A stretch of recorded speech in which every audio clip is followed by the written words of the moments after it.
Wato jama'a labarai ne guda biyu wanda na kawo muku masu bala'in daɗi. A yau ɗin nan fa Trump ya kori hafsan sojojin ƙasa na ƙasarsa. Wanda ya ce wannan hafsan sojojin ƙasan da ya kora shine mutumin da ya sa sai je farwa Iran da yaƙi ba tare da ya gaya masa asalin ƙarfin jamhuriyar musulunci ƙasar Iran ba.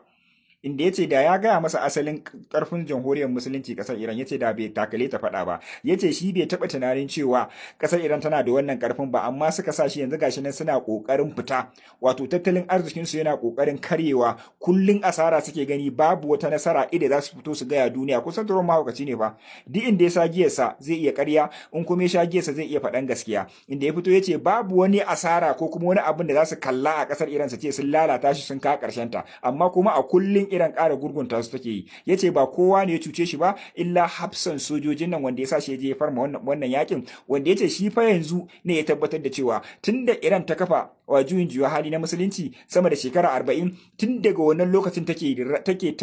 tanadin wannan yakin,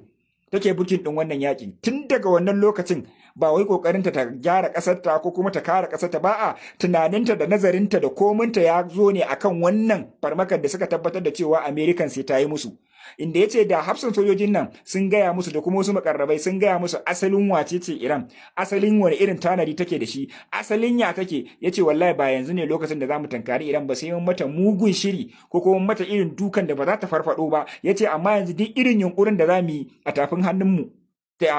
hannunta muke. Duk irin azabar da za mu yi mata, to kafin ma mu yi ita ta riga ta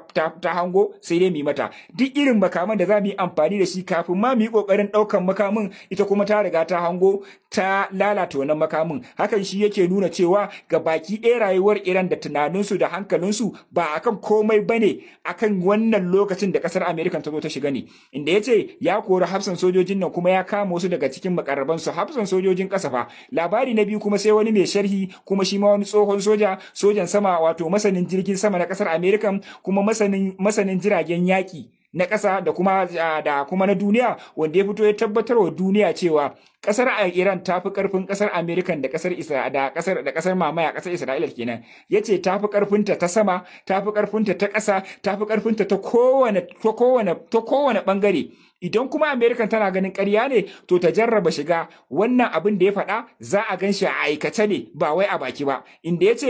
dai nafsin abin da Trump din ya faɗa shi ma haka ya fito ya faɗa, wanda ya ce har yanzu fafatawa ake yi, amma har yanzu babu wani guri da aka ce an illata mata ko na makamanta ko kuma wani abu, kuma kullun ƙara samun nasara take yi, musamman wannan kwana biyu nan da suka wuce, irin muggayen hare-haren da aka ci gaba da kaiwa ba kakkautawa, shi ya fara rikitar da manazarta suka ci gaba da nazari, ya ƙara sa kuma 'yan ƙasar cikin masifa, wanda a yanzu haka ba ma Amerika din ba, ita kanta ƙasar ba mai kokari ake a yi kokarin yadda za a yi a shawo kanta domin a batta mata dan farfado, amma jamhuriyar musulunci ta yi mursisi, tana ta gara su, tana ta dafa su, tana ta soya su, yanzu gashi fada yarin tabe a cikin gida. Saboda haka a ci gaba da addu'a, haka muke addu'a kullum, Allah farraka tsakanin